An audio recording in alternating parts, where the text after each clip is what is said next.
তোমরা যারা 2025 সালে অর্থাৎ এবছর ঢাকা বিশ্ববিদ্যালয়কে টার্গেট করেছো বা ঢাকা বিশ্ববিদ্যালয়ে ভর্তি প্রস্তুতি নিচ্ছ বা স্বপ্ন দেখেছো ঢাকা বিশ্ববিদ্যালয়ে একটা সিট তোমাকে কনফার্ম করতেই হবে, নিজের স্বপ্ন পূরণ করতে হবে, নিজের জীবনের উন্নতি প্রয়োজন, নিজেকে সর্বোচ্চ শিখরে নিয়ে যেতে হবে, সর্বোচ্চ একটি স্টেজ প্রয়োজন বড় হওয়ার জন্য।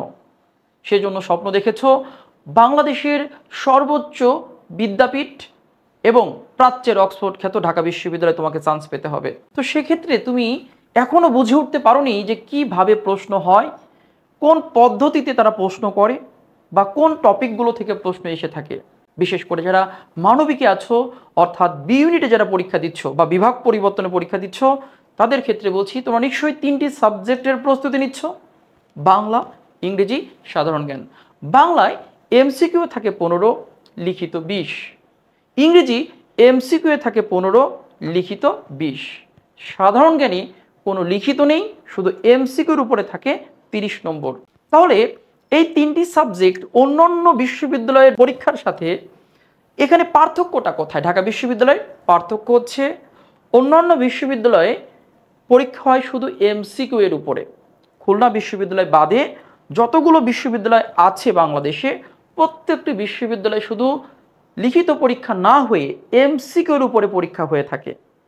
আর ঢাকা বিশ্ববিদ্যালয়ে এখানেই ভিন্নতা, এমসিকিউ এর পাশাপাশি তোমার লিখিত পরীক্ষা অংশগ্রহণ করতে হবে, তবে সেটি সাধারণ জ্ঞানে নয়, বাংলা এবং ইংরেজিতে।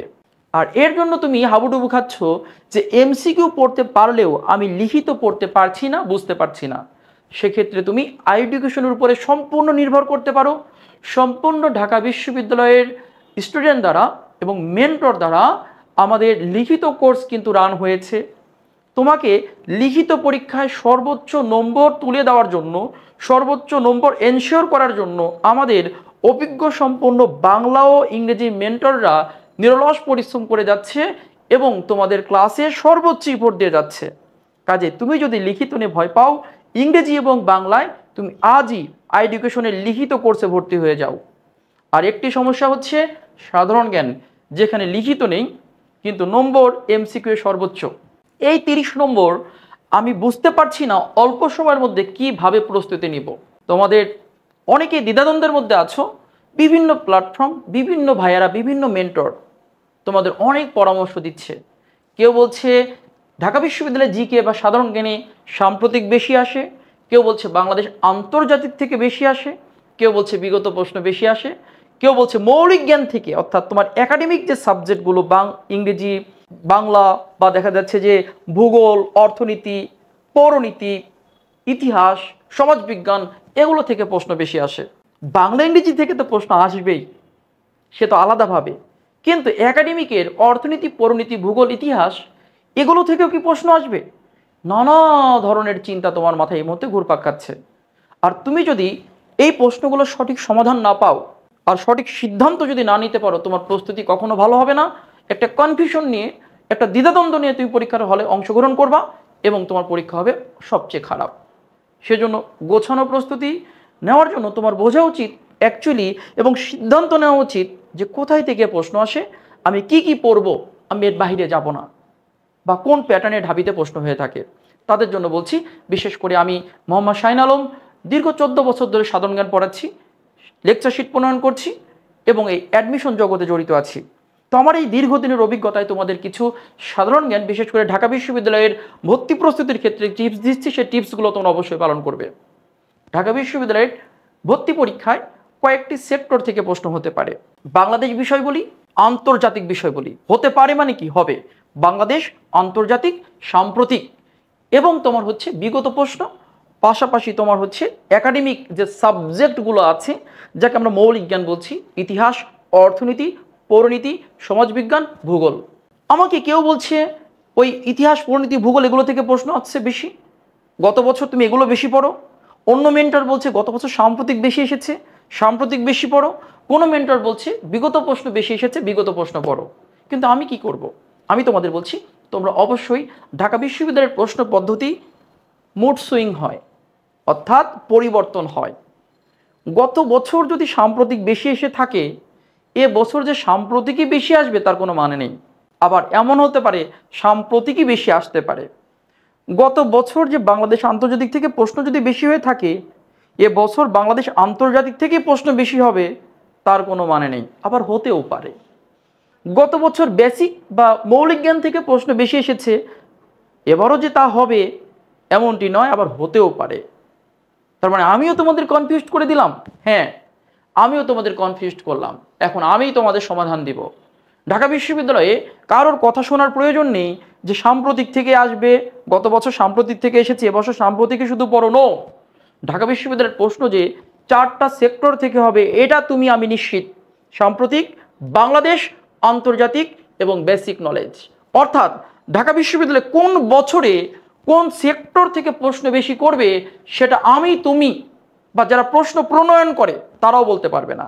কেননা অনেকগুলো সেট তারা প্রশ্ন করে, একটা কমিটি গঠন করা হয়, সেই কমিটি অনেকগুলো সেট প্রণয়ন করে তারপর কিন্তু জমা দিয়ে থাকে। তো কে কোন সেক্টর থেকে প্রশ্ন বেশি করেছে নিতান্তই এটা বোঝা খুবই টাফ। সেজন্য যেহেতু প্রশ্ন বোঝা টাফ, যে সাম্প্রতিক হবে নাকি আন্তর্জাতিক হবে, সেজন্য আমাদের যে কাজটি করতে হবে, স্বপ্ন যদি নিতান্তই ঢাকা বিশ্ববিদ্যালয় থেকে থাকে তাহলে এক সেক্টরে শুধু প্রস্তুতি নেওয়া যাবে না, শুধু সাম্প্রতিক বা শুধু আন্তর্জাতিক বা শুধু বাংলাদেশ বা শুধু মৌলিক, এটা করলে তোমার ঢাকা বিশ্ববিদ্যালয়ে চান্স পাওয়া খুব কঠিন হয়ে যাবে। কারণ কোন সেক্টর থেকে যে প্রশ্ন কোন বছর দেবে এই বিষয়টি কিন্তু ঢাকা বিশ্ববিদ্যালয় প্রতিবার কিন্তু কনফিউজড করে দেয়। সেজন্য আমার অভিজ্ঞতার ভিত্তিতে তোমাদেরকে গুরুত্বপূর্ণ সহকারে বলছি, তুমি 4টা সেক্টরেই তোমাকে সর্বোচ্চ প্রস্তুতি নিতে হবে ঢাকা বিশ্ববিদ্যালয়ে। সাম্প্রতিকের উপরে সর্বোচ্চ গুরুত্ব দাও, পেপার পত্রিকা পড়ো, কারেন্ট অ্যাফেয়ার্স পড়ো, আমাদের গাইডলাইন ফলো করো। আর বাংলাদেশের ক্ষেত্রে তোমার কাছে সংশ্লিষ্ট বই আছে বা প্রশ্ন বিশ্লেষণ করে বাংলাদেশের কোন টপিকগুলো থেকে প্রশ্ন আসে সেগুলো নোট করে ফেলো। অভিজ্ঞ সম্পন্ন মেন্টরের আইডিয়া নাও, পরামর্শ নাও যে কোন টপিকগুলো বাংলাদেশের জন্য গুরুত্বপূর্ণ। আন্তর্জাতিকেও সেম, যে সব না পড়ে কিছু নির্দিষ্ট টপিকের একটা আইডিয়া নিয়ে ফেলো যে কোন টপিকগুলো থেকে প্রশ্ন এসে থাকে। বেসিক নলেজ, যাকে মৌলিক জ্ঞান বলছো, অর্থনীতি, পরিনীতি, ভূগোল, আমার কি আবার কি সব পড়তে হবে? পুরো অধ্যায়গুলো কি মুখস্থ করতে হবে? পুরো অধ্যায় কি পড়বো? না, কিছু নির্দিষ্ট অধ্যায়, কিছু নির্দিষ্ট টপিক থেকে প্রশ্ন এসে থাকে। একজন অভিজ্ঞ সম্পূর্ণ মেন্টরের পরামর্শ নাও। তার মানে আমি তোমাদের বলতে চাচ্ছি, ঢাকা বিশ্ববিদ্যালয়ে যদি তুমি সিট কনফার্ম করতে চাও তাহলে শুধু সাম্প্রতিক পড়ে বা শুধু আন্তর্জাতিক বাংলাদেশ পড়ে বা শুধু মৌলিক জ্ঞান পড়ে ধরা খাওয়ার সম্ভাবনা আছে প্রচুর পরিমাণে। যদি ধরা না খেতে চাও তাহলে আমার পরামর্শ শোনো, 4টি সেক্টরে সমানভাবে গুরুত্ব দাও। বাংলাদেশ, আন্তর্জাতিক, সাম্প্রতিক, বিগত প্রশ্ন, পাশাপাশি তোমার বেসিক নলেজ বা মৌলিক জ্ঞানের যে সাবজেক্টগুলো আছে সেগুলোতে। এখানেই ঢাকা বিশ্ববিদ্যালয় ভিন্ন, এখানেই ঢাকা বিশ্ববিদ্যালয়ের জিকে সবচেয়ে আলাদা। কেন আলাদা? কারণ কোন বছর কোন টপিক থেকে প্রশ্ন আসবে, কোন সেক্টরটাকে গুরুত্ব দেবে, প্রশ্ন প্রণয়ন কমিটি, প্রশ্ন যারা প্রণয়ন করে তারা কোন জিনিসটাকে বেশি গুরুত্ব দেবে তা কিন্তু বলাটা দুরূহ। সেজন্য স্বয়ংসম্পূর্ণ হও, 4টা সেক্টরের সর্বোচ্চ প্রস্তুতি নাও, আর এটি যারা নিতে পারবে তারাই ঢাকা বিশ্ববিদ্যালয় তাদের স্বপ্ন পূরণ করতে পারবে।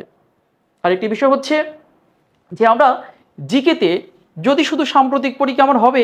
হ্যাঁ, ঢাকা বিশ্ববিদ্যালয়ের সবচেয়ে বেশি গুরুত্ব দাও সাম্প্রতিককে, সেকেন্ড গুরুত্ব দাও বাংলাদেশ আন্তর্জাতিককে, থার্ড বিগত প্রশ্নকে, ফোর্থ গুরুত্ব দাও হচ্ছে বেসিক নলেজগুলোকে। আবার বলবো, প্রথম গুরুত্ব হবে সাম্প্রতিক, অর্থাৎ এবছর যা ঘটে যাচ্ছে বা আগে যা ঘটেছে এখনও তার রেশ রয়েছে। কারেন্ট অ্যাফেয়ার্স পড়ো, প্রচুর পরিমাণে সাম্প্রতিকে গুরুত্ব দাও, দেখবা অনেক সাম্প্রতিক, 30টার মধ্যে 10, 12, 15টা সাম্প্রতিক তোমার কমন পড়তে পারে। সেকেন্ড গুরুত্ব দাও বাংলাদেশ আন্তর্জাতিক, বিশেষ করে টপিকগুলো বাছাই করে নাও, অভিজ্ঞ সম্পন্ন মেন্টরকে দেখাও যে আমি এই টপিকগুলো পড়তে চাচ্ছি, আমার সময় কম।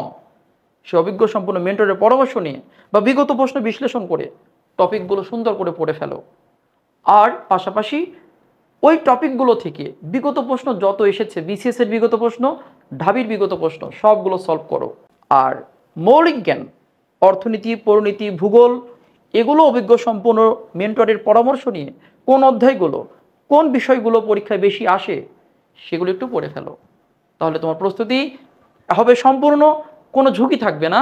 এই চিন্তা করতে হবে না যে এবার কি সাম্প্রতিক আসবে নাকি এবার বাংলাদেশ আসবে নাকি এবার আন্তর্জাতিক আসবে, এরকম দ্বিধাদ্বন্দ্ব নিয়ে কখনো ঢাকা বিশ্ববিদ্যালয়ে কেউ চান্স পায় না, মনে রাখবা। সো প্রস্তুতি হবে একদম সাজানো গোছানো, সম্পূর্ণ প্রস্তুতি নিতে হবে এবং ঢাকা বিশ্ববিদ্যালয়ে তোমাকে চান্স পেতেই হবে।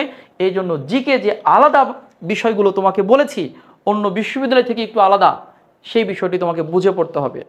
তো প্রিয় শিক্ষার্থীবৃন্দ, তোমরা যদি এই জিকের বিশাল বড় সিলেবাস যা বললাম বা অভিজ্ঞ সম্পন্ন মেন্টরের সংস্পর্শে থেকে গুরুত্বপূর্ণ টপিক পেতে চাও, গুরুত্বপূর্ণ সাম্প্রতিক পেতে চাও, অল্প সময়ে বেসিক নলেজগুলো, মৌলিক জ্ঞানগুলো সাজানো গোছানো বা সাজেশনমূলক পড়া পেতে চাও, তাদের জন্য বলছি এডুকেশনে চলছে ডিইউ আইসিইউ ব্যাচ। 10 অক্টোবর কিন্তু আমাদের ডিইউ আইসিইউ ব্যাচের ভর্তি প্রক্রিয়া বা ভর্তি কার্যক্রম শেষ হচ্ছে। তো দেরি না করে তুমি আজই আমাদের এডুকেশন পেজে নক দিয়ে ভর্তি হয়ে যাও। একদম দেরি করা যাবে না। তোমার প্রত্যেকটা মুহূর্ত, প্রত্যেকটা সময়ের কিন্তু এখন অনেক মূল্য যদি না বোঝো নিজেকে পস্তাতে হবে, স্বপ্ন বেচতে যাবে। স্বপ্ন পূরণ করো, আর স্বপ্ন পূরণ করতে হলে এডুকেশনের সাথে যুক্ত হয়ে যাও, অভিজ্ঞ সম্পূর্ণ মেন্টরের সার্ভিস নাও এবং অবশ্যই সর্বোচ্চ শিখরে উঠতে পারবে এই প্রত্যাশা রাখছি ইনশাল্লাহ।